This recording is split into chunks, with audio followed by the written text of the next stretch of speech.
जिसने महाभारत का युद्ध रचाया, जिसकी एक आवाज पर अर्जुन ने गांडीव उठाया, जिसने अधर्म के विरुद्ध पूरे संसार को खड़ा किया, वही श्रीकृष्ण एक बार युद्ध से क्यों भागे? क्या ये भागना कायरता थी या किसी गहरे रहस्य की चुप्पी? नमस्कार दोस्तों, स्वागत है आपका हमारे YouTube चैनल पर।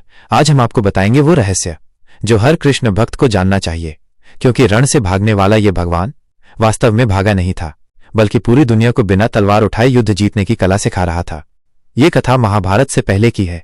मगध का राजा जरासंध शक्ति और अहंकार का घमंड बन चुका था और चारों तरफ हाहाकार मचा हुआ था। वो 86 राजाओं को बंदी बना चुका था और अब उसकी नजर थी श्री कृष्ण पर। जरासंध ने 17 बार युद्ध किया और हर बार श्री कृष्ण और बलराम ने उसे हराया, लेकिन हर बार हार कर भी वो लौट आता और अगली बार पहले से ज्यादा सेना और क्रोध लेकर।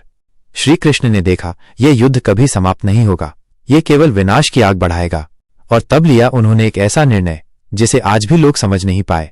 श्री कृष्ण जानते थे कि हर युद्ध लड़ना जरूरी नहीं होता।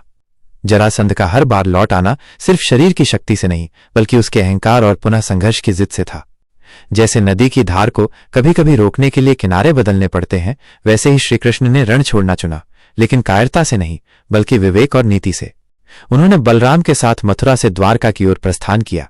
उस दिन से उन्हें रणछोड़ कहा गया, लेकिन क्या वाकई वो भागे थे? वो बचा रहे थे धर्म को, प्रजा को और उस शक्ति को जो युद्ध के शोर में गुम हो रही थी।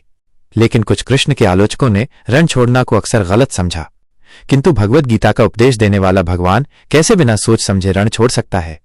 वास्तव में श्रीकृष्ण ने युद्ध से नहीं, बल्कि निरर्थक रक्तपात से दूरी बनाई थी। जब अहंकार की दीवारें बहुत ऊंची हो जाएं, तो उन्हें गिराने के लिए तलवार नहीं, बल्कि समय, धैर्य और नीति की आवश्यकता होती है। कृष्ण का संदेश था, हर युद्ध शस्त्र से नहीं जीते जाते, कुछ युद्ध बुद्धि से जीते जाते हैं। और अंत में वही श्रीकृष्ण भीम और अर्जुन के साथ मिलकर जरासंध को बिना युद्ध के समाप्त कर देते हैं। तो दोस्तों, इस कथा से श्रीकृष्ण हमें जीवन का पाठ सिखाते हैं कि हर लड़ाई जरूरी नहीं होती। धैर्य, मौन और नीति कभी कभी सबसे बड़ा अस्त्र होता है। कायर वही होता है जो लड़ाई की वजह ही न समझे, और समझदार वही जो बिना तलवार उठाए भी विजयी हो जाए। कभी कभी जीवन में पीछे हटना दरअसल सबसे बड़ी छलांग होती है आगे बढ़ने की। कृष्ण भागे नहीं थे, वो उस युद्ध को जीतने का सही समय चुन रहे थे।